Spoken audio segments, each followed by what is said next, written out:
detectando que la sigma álgebra, Ajá. la sigma álgebra es la que está codificando toda la información del, del, de lo que estamos queriendo medir, ¿no? O sea, Esa es la propuesta. Acuérdate que la estructura de las sigma álgebras pues fueron, bueno, no inicialmente, pero una de sus aplicaciones más importantes, pues son justamente alrededor de ¿cómo se llama? Formular la teoría de probabilidad, ¿no? Entonces, lo que estamos tratando de hacer nosotros es utilizar la misma estructura de las sigma álgebras para tratar de codificar de forma parecida eh, la antifragilidad. Ahora, por qué lo estamos pensando así? Porque si ustedes revisan cuál es la estructura de una sigma álgebra, acuérdense que depende de tres cosas, ¿no? Depende del espacio de estados, que sería la omega. eh, a ver, déjame acuerdo bien cómo está esto. eran las diferencias, las uniones numerables y el vacío y el total, ¿no? Ajá, pero hay una manera como más intuitiva de verlo. Ok, Eh, a ver, aquí tengo mis notas.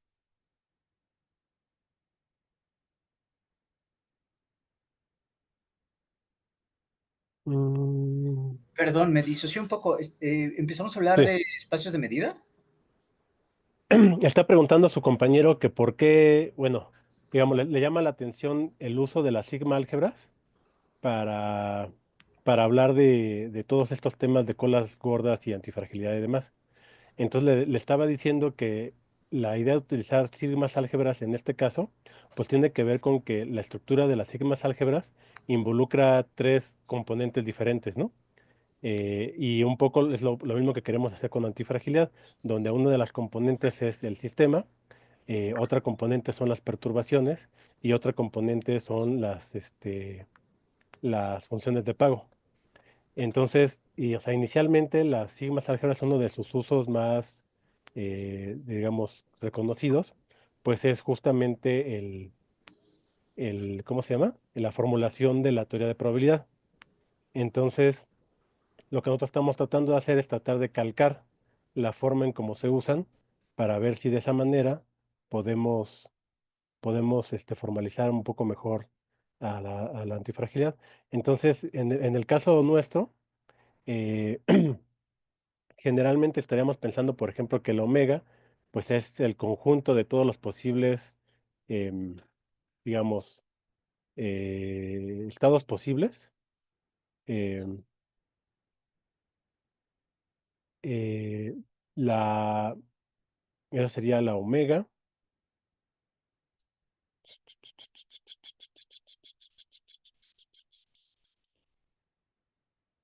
Luego tendríamos, por ejemplo, ¿qué sería? A ver, es que déjenme pensarlo en términos quizás de un ejemplo. Pensémoslo en términos de ejercicio, por ejemplo, de un estímulo de ejercicio. Entonces, podemos pensar en que la omega mayúscula, que normalmente sería digamos, el espacio de probabilidades de una sigma álgebra, es, por ejemplo, el conjunto de todos los posibles regímenes de ejercicio.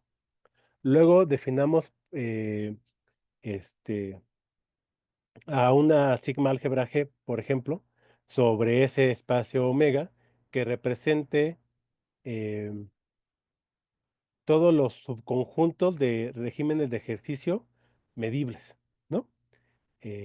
Por ejemplo, en términos de intensidad, alta intensidad, baja intensidad, en términos de si es un régimen de ejercicio hacia desarrollo cardiovascular o fuerza y demás, ¿no? Y definamos también una, una especie de métrica de probabilidad, algo así como un likelihood, de diferentes combinaciones de ejercicios aplicados a un programa de entrenamiento. Entonces, con esos tres elementos, pues podemos definir una sigma álgebra y sobre esa sigma álgebra podremos definir un criterio como de antifragilidad en términos de la esperanza de, de que se encuentre un conjunto un régimen de ejercicio que ante cambios o variaciones en sus componentes sea convexo, ¿no? Entonces, lo que es importante ahí es el hecho de que con esa estructura podemos modelar algo que, este, algo que usualmente veríamos de forma desconectada, ¿no? Veríamos el sistema como una cosa, veríamos a la función de pagos como otra cosa y veríamos a las perturbaciones como otra cosa. Pero cuando se ve así, pues digamos, estamos en la parte más empírica en donde nos fijamos a través de observaciones si ante perturbaciones en esa métrica específica el sistema se comporta ya sea plano, robusto o cóncavo, frágil o convexo antifrágil, ¿no? Pero eso pues no nos permite como avanzar mucho en la matematización de la teoría. Entonces, la pregunta del millón es, ¿qué tipo de estructura nos puede hablar de tres cosas simultáneamente con estas características? Nosotros pensamos que son una sigma álgebra. Entonces va un poco por ahí el tema. No sé si quedó relativamente claro. Sí, sí, profe, yo tengo una duda, perdón, ya es la última. No, No, está bien. no sé de probabilidad, la verdad. Estudié Ajá, un poco más de medida y estoy más familiarizado con esos términos, pero si estoy entendiendo bien la sigma álgebra, creo que ya nos dio el conjunto, nos dio un conjunto con eh, ternas, y sobre esas ternas ustedes están definiendo una sigma álgebra. Entonces, el es chiste correcto. sería hacer que esa sigma álgebra se pueda comprobar la definición de manera reduccionista. Entonces, tendría que ser una sigma álgebra finita y tendríamos que posiblemente definir una medida Ajá, sobre esa sigma, ¿no? ajá, es correcto.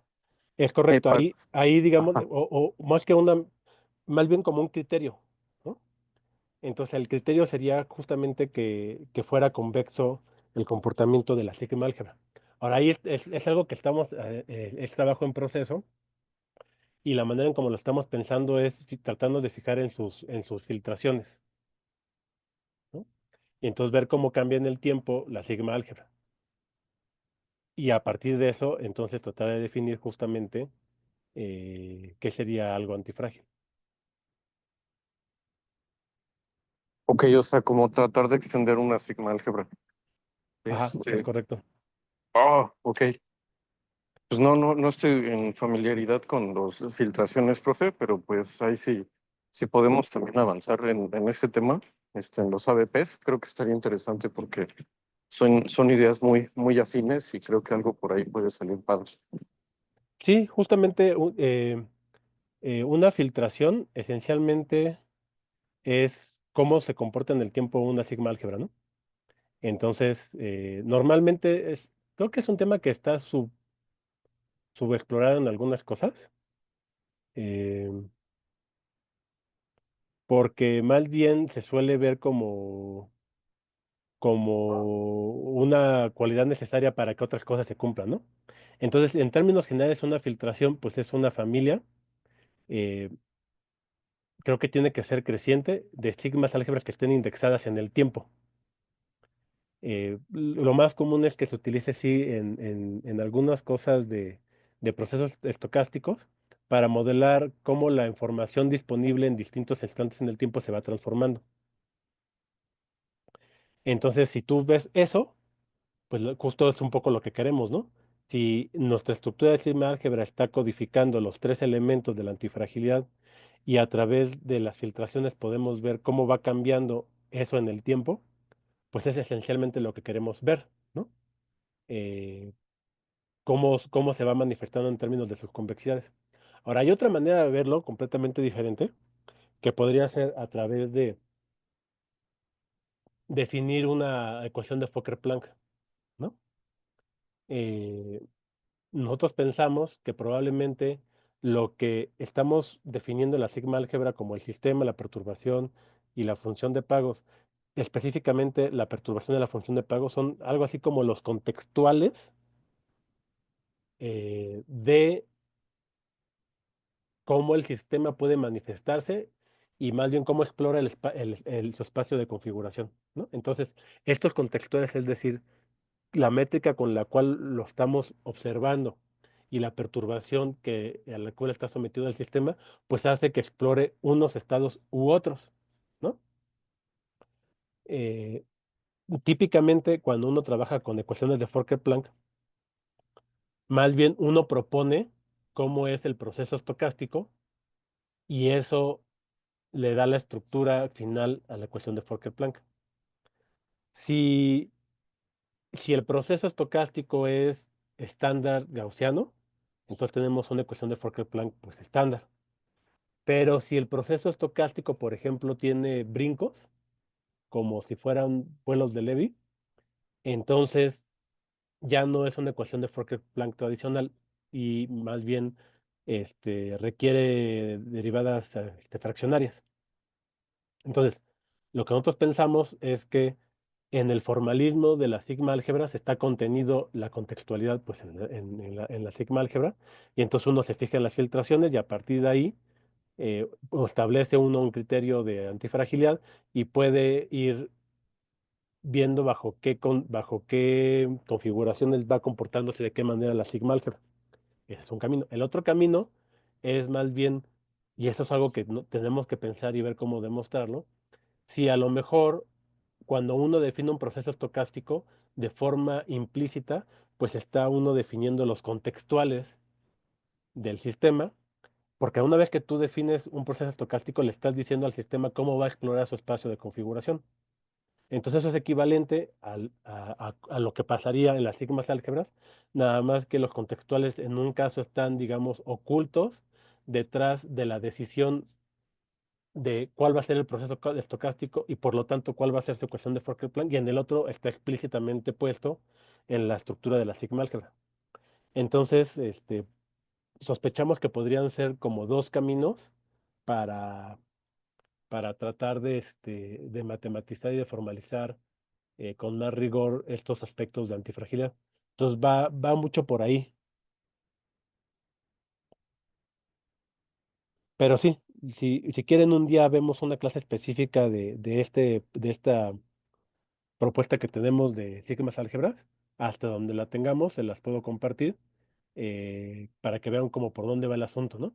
Recordando que pues estamos todavía en un momento mucho como de prueba y error y de experimentación mental de por dónde creemos que pueden ir las cosas, ¿no? O sea, todavía no es algo que esté completamente terminado. Pero tenemos ya algunas ideas de cómo en la formulación de sigmas álgebras le puedes presentar, por ejemplo, perturbaciones con diferentes distribuciones. Distribuciones gaussianas o distribuciones de colas gordas, por ejemplo, leyes de potencia. Y uno puede expandir en series esas distribuciones y entonces ves cómo se comporta la sigma álgebra con esas estructuras. Y creemos que muestra relativamente bien que cuando un sistema está teniendo perturbaciones gaussianas, es menos antifrágil que cuando está recibiendo perturbaciones de colas gordas, ¿no? Por ejemplo, leyes de potencia, que es algo que intuitivamente sabemos y que sospechamos desde hace bastante tiempo, ya muy particular, de que los sistemas complejos adaptativos, por ejemplo, todos los sistemas vivos, pues requieren de un tren de perturbaciones que no es ni muy homogéneo ni muy heterogéneo. Nuestra hipótesis es que debe ser una perturbación cuya serie de tiempo vaya como uno entre F, y entonces ese tren de perturbaciones induce en el sistema la emergencia de los mecanismos que generan antifragilidad y alcanza el mayor nivel de antifragilidad posible, que va a ser compatible con el mayor nivel o con la menor distancia a la criticalidad posible. Entonces ahí la clave está en que pensamos que efectivamente los inputs deben ser complejos para que el sistema pueda expresar su antifragilidad. Cuando los inputs empiezan a perder complejidad, nuestra hipótesis es que el sistema pierde capacidad para expresar su antifragilidad.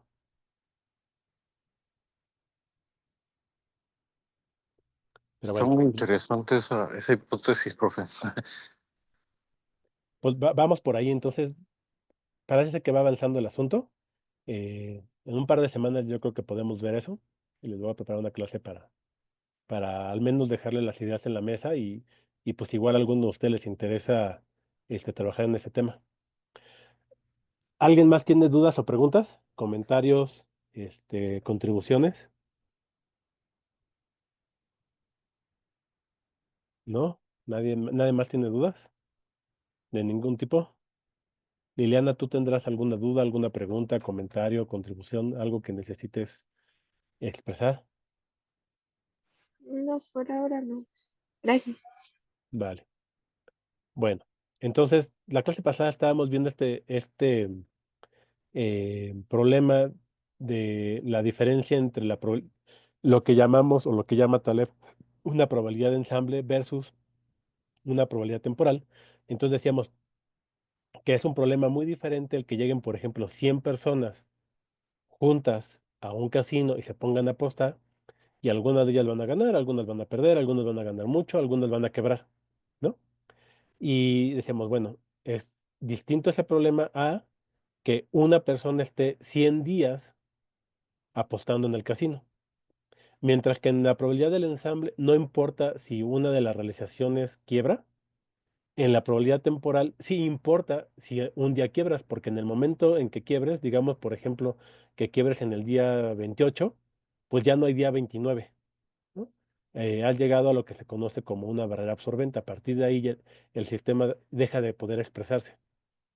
Entonces, en términos de heurísticos, ¿no? En términos de las consecuencias estadísticas de las distribuciones de curvas gordas aplicadas a la toma de decisiones, pues va a resultar que a pesar de que la frecuencia con la que se ven sucesos extremos como perderlo todo sea baja, pues no es tan baja, es observable en un conjunto de mediciones finitas y por lo tanto si estás en un problema de probabilidad temporal, pues deberías no hacerlo, ¿no? eh, Dado que eventualmente se va a expresar esa probabilidad y después de que se exprese el sistema pues ya no va a poder, ya no va a poder continuar, entonces en términos de decisiones es muy diferente el decidir apostar cuando estás en un ejemplo de ensamble a cuando estás en un ejemplo de probabilidad temporal. Mientras que en el ejemplo de ensamble podría ser perfectamente lógico decidir apostar, en el ejemplo de probabilidad temporal sería una mala decisión, ¿no? Este tipo de problemas se ven, por ejemplo, en actividades como el montañismo, en donde la gente se encorda. Y hay un capítulo hay un libro muy interesante. ¿Cómo se llama este cuate? Ahorita no me acuerdo del autor, pero lo dicta a desnivel y se llama algo así como ¿Quién vive y quién muere? ¿Quién vive, quién muere y por qué? Y en uno de sus capítulos trata el tema de las cordadas y un poco el tema de la complejidad en torno a esta pregunta de quién vive, quién muere y por qué. Y está bien interesante. Yo creo que voy a intentar buscarles el capítulo. Creo que lo tengo localizado en algún lugar. Y si no, les doy la referencia por si les interesa leer el libro y con el capítulo en específico. Entonces, el problema está en que cuando tú tienes estas subcomponentes altamente acopladas, pues los errores se empiezan a propagar. Entonces, una diferencia grande entre un proceso de ensamble y un proceso bueno, un proceso de probabilidad de ensamble y un proceso de probabilidad temporal es que las fallas en el ensamble no se propagan. Lo que le pasa a una realización no involucra ninguna consecuencia a otra realización.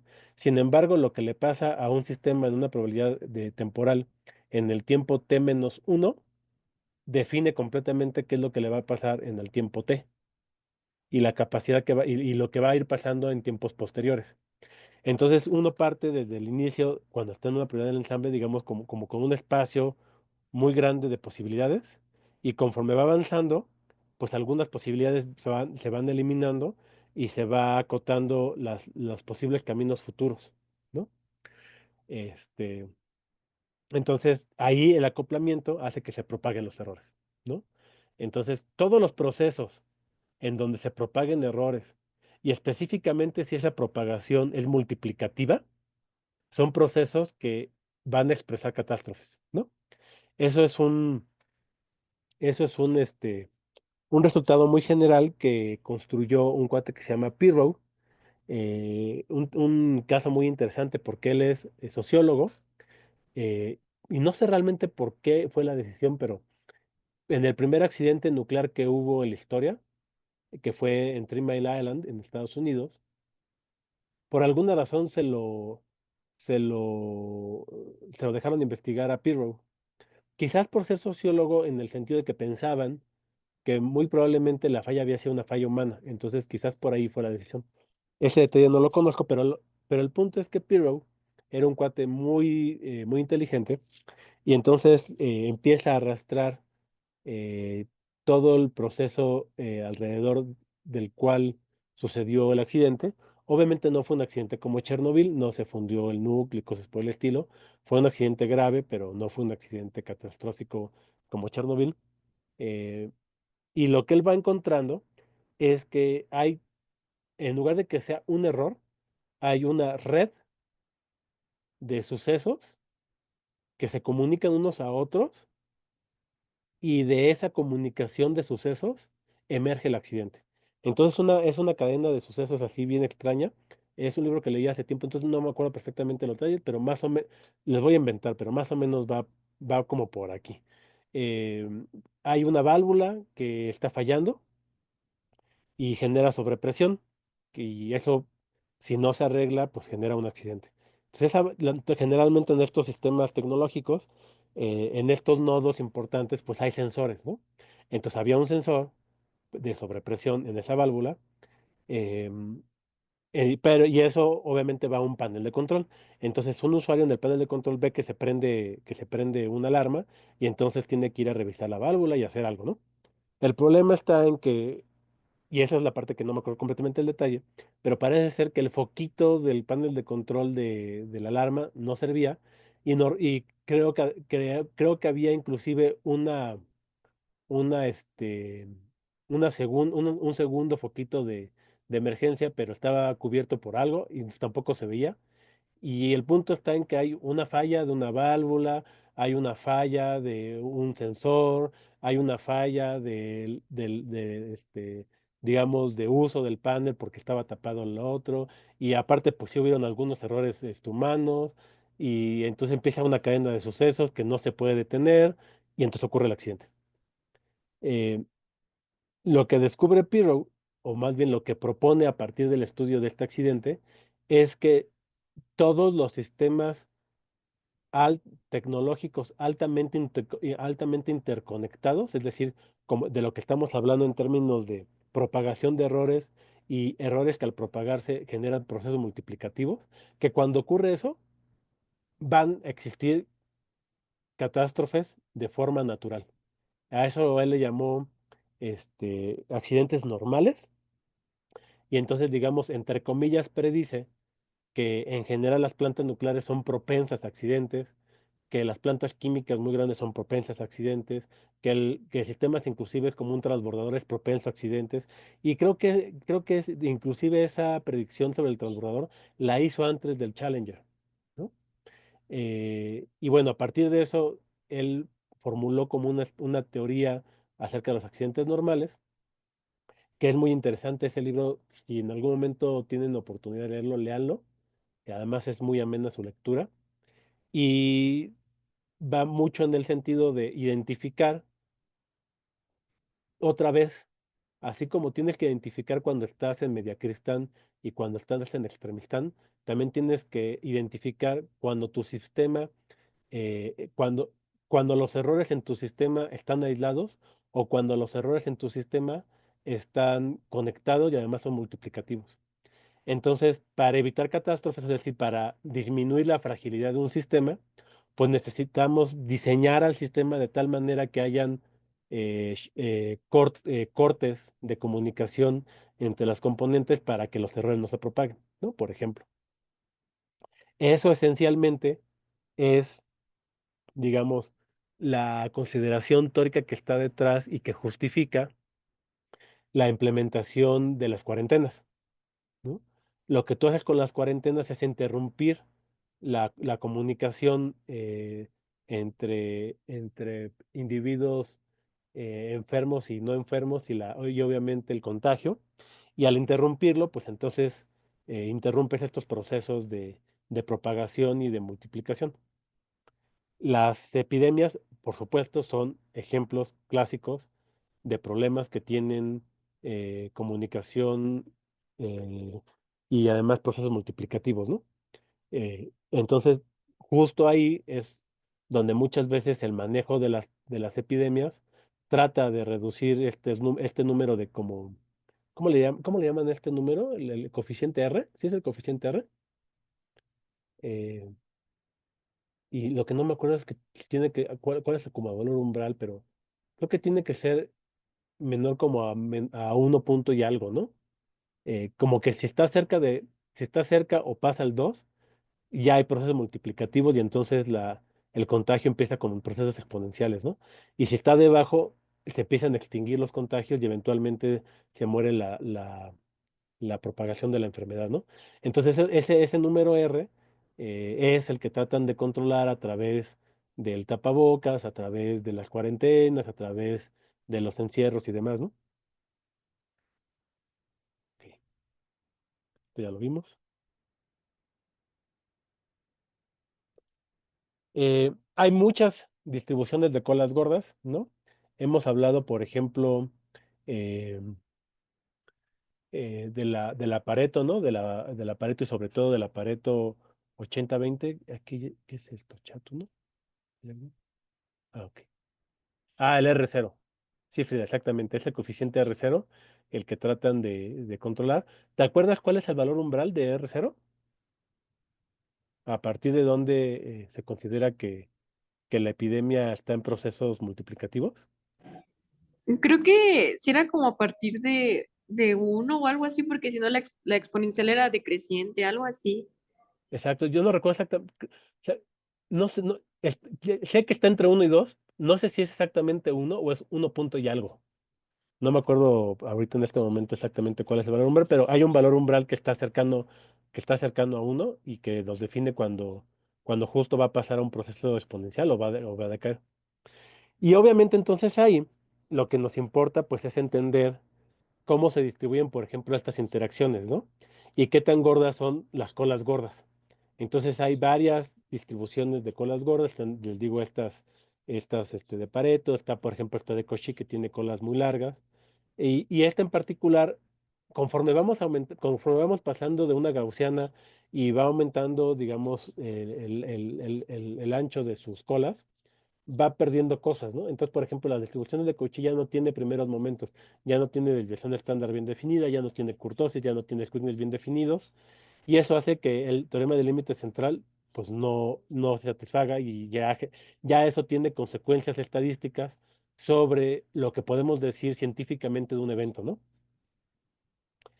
Algo interesante es que la distribución de Cauchy en realidad fue descubierta inicialmente por Poisson en 1824, pero se le asocia a Cauchy, y hay una controversia ahí importante entre si fue Cauchy, fue Poisson y lo que sea.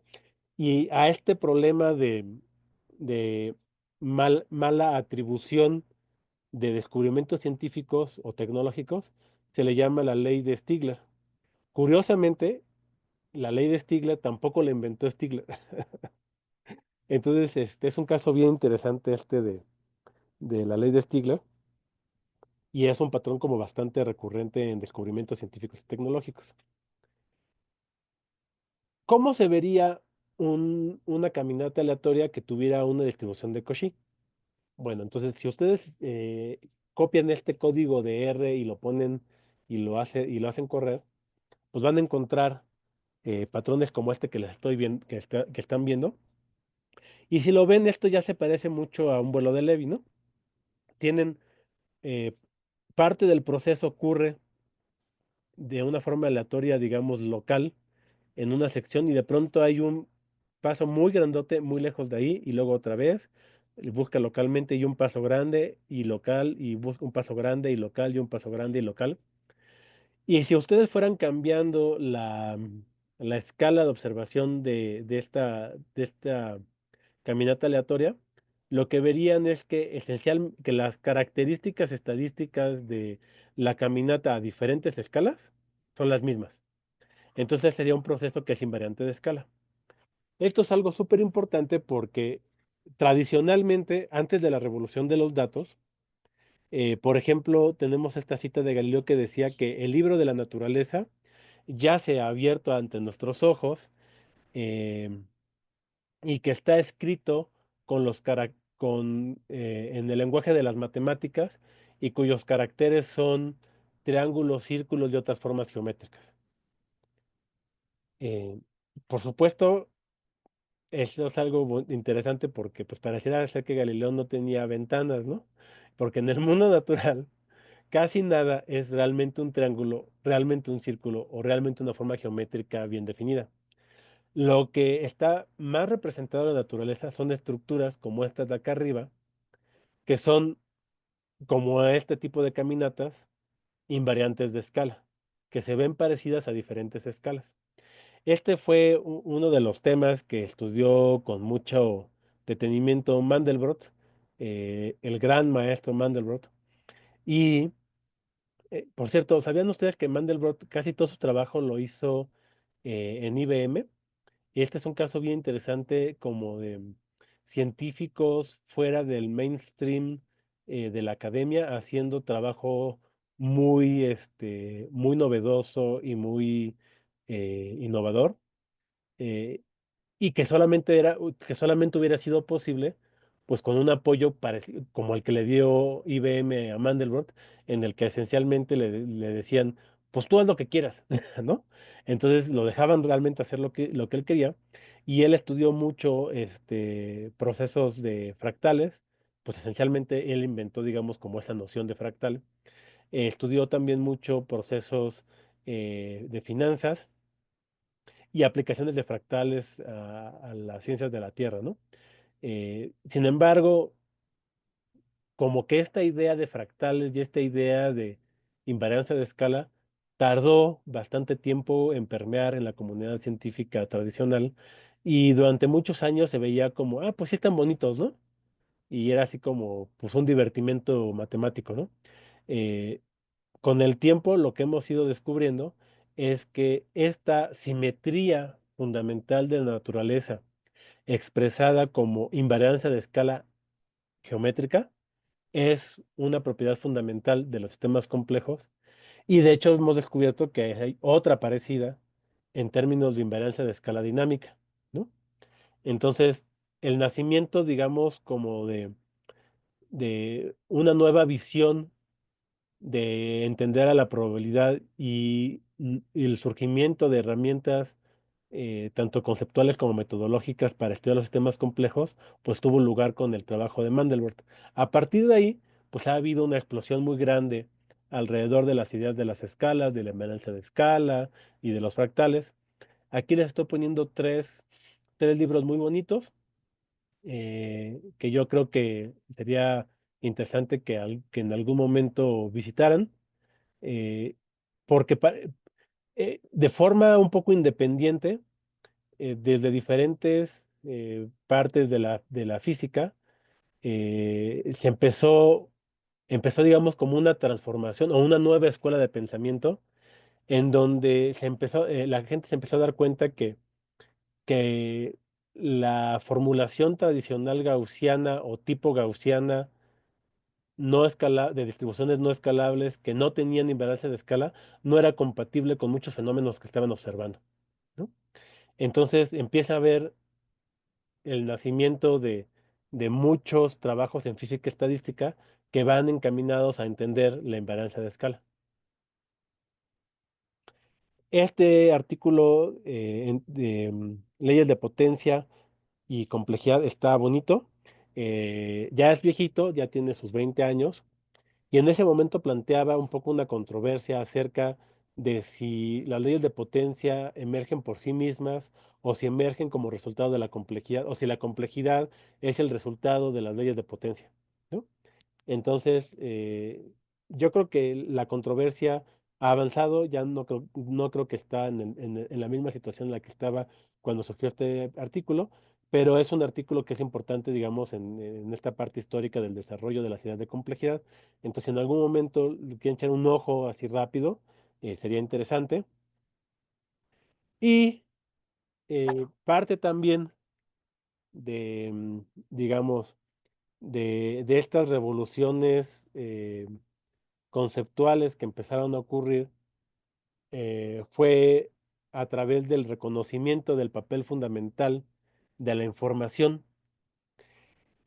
Y ahí durante muchos años hubo otra controversia alrededor de si las formulaciones informacionales de procesos físicos eran, digamos, una especie de modelación, ¿no? Era, digamos, una cosa metafórica, o si la información en sí misma tenía realidad física.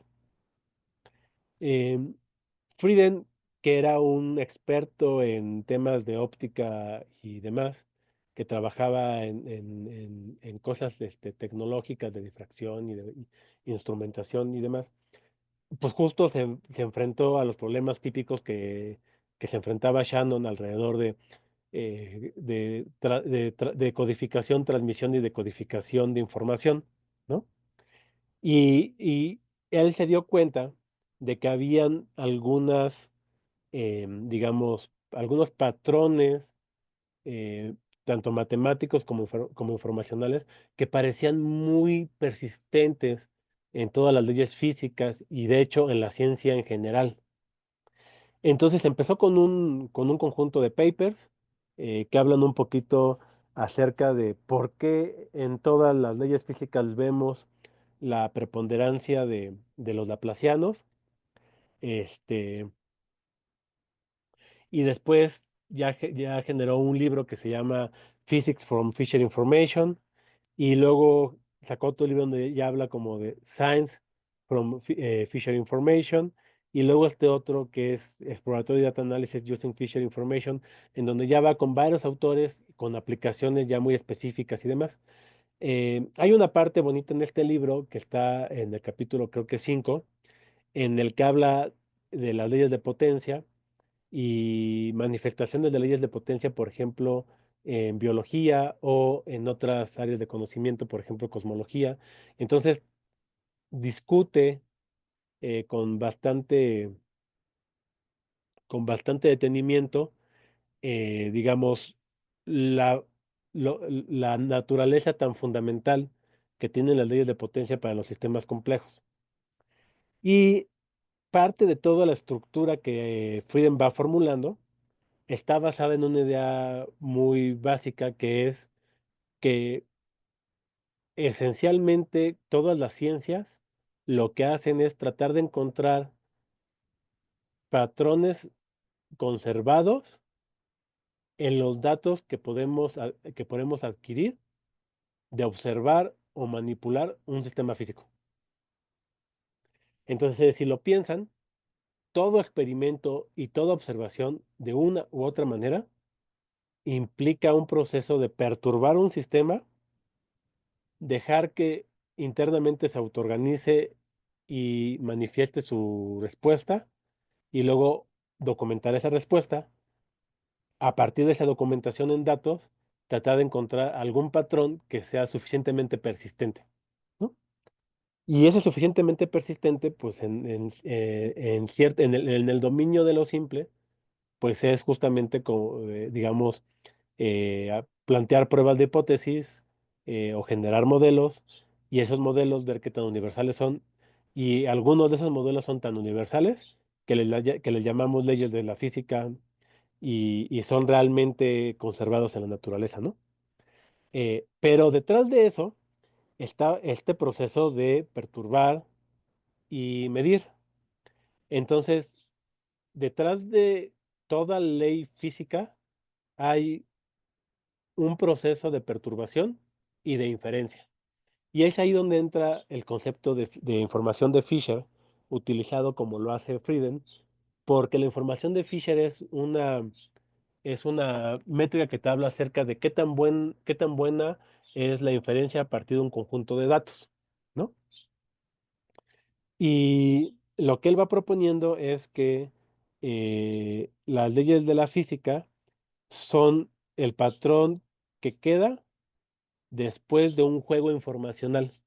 Y plantea un juego informacional en el que pone dos tipos de jugadores. Digamos, un jugador que es o que simboliza o que codifica la naturaleza y otro jugador que simboliza al observador. Y entonces plantea una estructura de teoría de juegos en ese proceso de observación y a partir de eso postula un principio de máxima información física, que es este, que es este concepto de EPI. Eh, y a partir de la formulación de este concepto de EPI, puede, digamos, ir tratando. ¿Hay alguien con la mano levantada? ¿No, verdad? A partir de este concepto de EPI, lo que él va haciendo es definir cómo es el juego informacional específico para un tipo de fenómeno específico de la naturaleza, y luego ve cuáles son las consecuencias informacionales de esas restricciones en su juego, digamos, abstracto de medición, y aplica el EPI, y al aplicar el EPI, lo que queda es una ley de la física. Entonces lo hace para pues, diferentes procesos de la naturaleza, y él es capaz entonces de ir recuperando la mecánica clásica, la mecánica cuántica, la relatividad general, etcétera, ¿no? Que eso es algo que cualquier postulación alternativa digamos, de marco de trabajo, pues debe hacer, ¿no? Si tú quieres proponer una nueva forma de hacer las cosas, de entrada debes poder recuperar todo lo que ya se hacía con el marco anterior y, idóneamente poder predecir cosas nuevas, ¿no? Entonces el trabajo, pues prácticamente de décadas de Frieden, el ir generando eso, ¿no? El ir recuperando cada una de las teorías fundamentales de la física a partir de su formulación informacional, y luego tratar de mostrar cosas nuevas, ¿no? Dentro de las cosas nuevas en este libro, hay un capítulo bonito que hablas justamente sobre estabilidad de sistemas complejos utilizando información de Fisher, y allí ellos proponen una metodología específica para medir estabilidad utilizando la información de Fisher en series de tiempo, y eso lo traducen finalmente como en un proxy de sustentabilidad, ¿no? Em, este es otro artículo bonito sobre también leyes de potencia, em, y cómo están pues una y otra vez manifiestas en diferentes fenómenos naturales, eh, y ellos ya proponen una especie como de modelo, como un modelo general de selección jerárquica de por qué esto ocurre, ¿no? Entonces este artículo también está bonito. Este otro libro de Power Laws está realmente interesante. Este trae un montón de cosas bonitas desde una perspectiva más estadística. Y este autor, Eleazar, tiene un paper, es Eleazar y se me va el nombre del otro autor.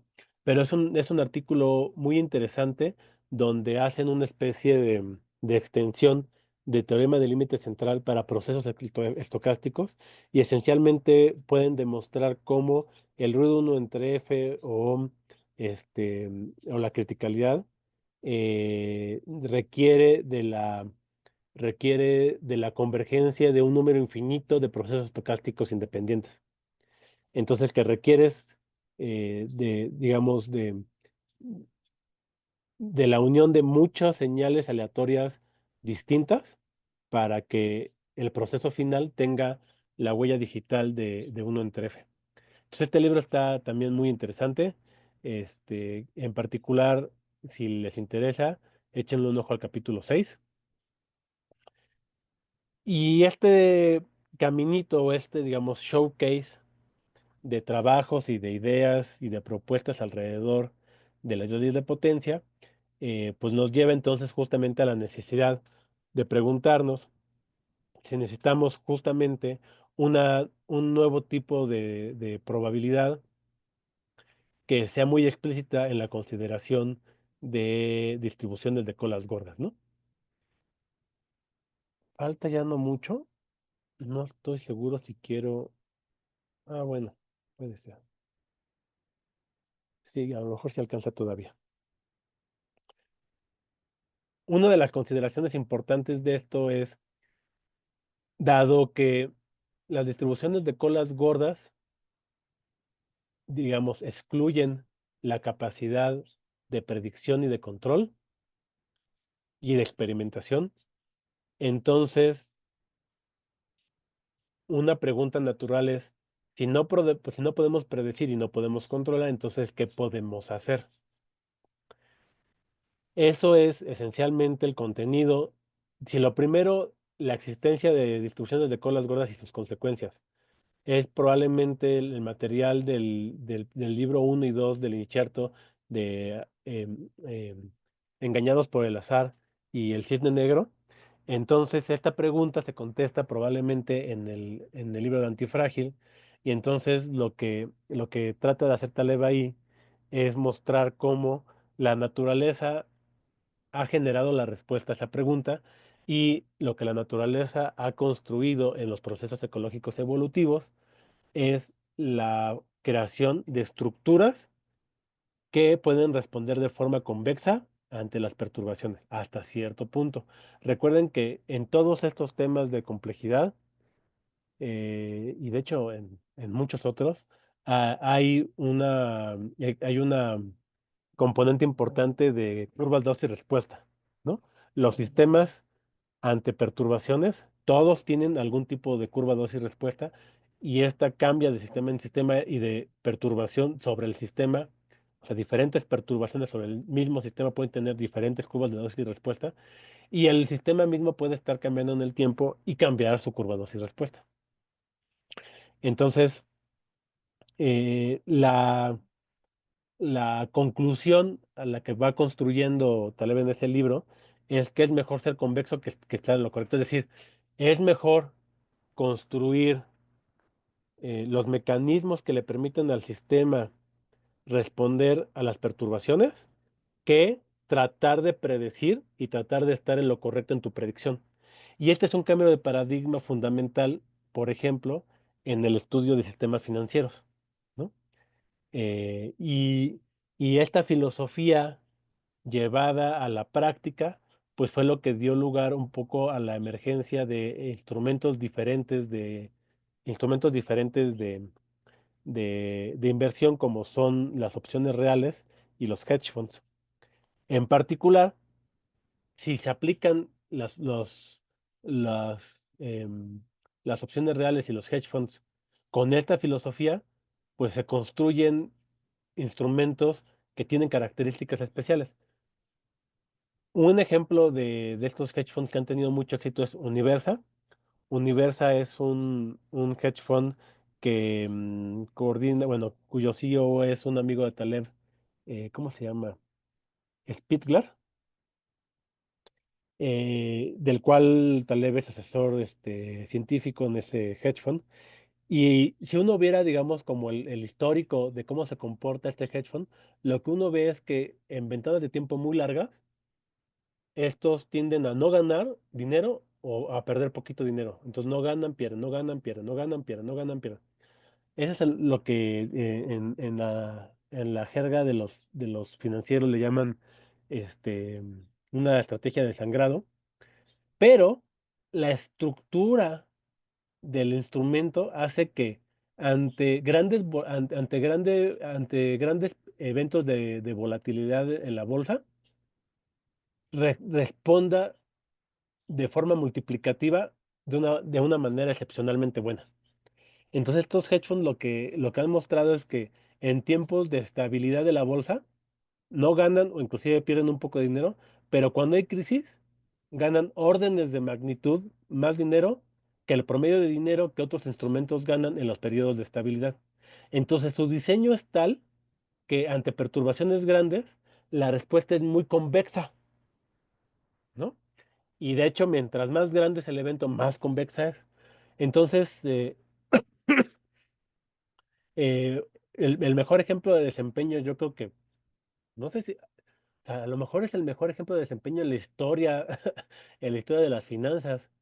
Lo tuvo Universa justamente en la crisis, yo creo que en la crisis de la pandemia, donde ganaron billones de dólares, con un retorno de inversión así como de miles de por ciento. Entonces, la conclusión a la que trata a la que trata de llegar Taleb es que es mejor ser convexo, o sea, ser antifrágil, que estar en lo correcto. Y a partir de estas ideas, uno de los últimos trabajos que ha estado haciendo, que es un trabajo en curso, todavía no está terminado, todavía no está publicado. De hecho, le ha ido cambiando el nombre, creo que al principio se llamaba Principio Política, ahora creo que se llama Escala Política, ha ido cambiando un poco, y tiene que ver con cómo utilizar estas ideas de complejidad este, y de, mm, y de las consecuencias estadísticas de las destrucciones de colas gordas a la toma de decisiones específicamente en la construcción de políticas públicas. Y entonces se genera un conjunto de principios que están diseñados justamente, por ejemplo, para interrumpir la comunicación de los errores entre algunas componentes o para no obviar que pueden haber transformaciones de escala de una política, es decir, una política que a una escala de un grupo pequeño de personas puede ser muy buena, a una escala de un país puede ser muy mala, ¿no? Vamos a discutir mucho de esto, vamos a ver este tema de la escala política con más detalle en otra clase. Y por ahí, si tienen ganas y apertura y no nos peleamos, podríamos quizás plantear una, una hipótesis de por qué los sistemas socialistas no pueden triunfar en el mundo real y tiene que ver justamente con transformaciones de escala, ¿no? Pero eso va a tener que ser en otra clase porque ya se nos acabó el tiempo. ¿Alguien de esta clase o hasta aquí tiene dudas, tiene preguntas, comentarios?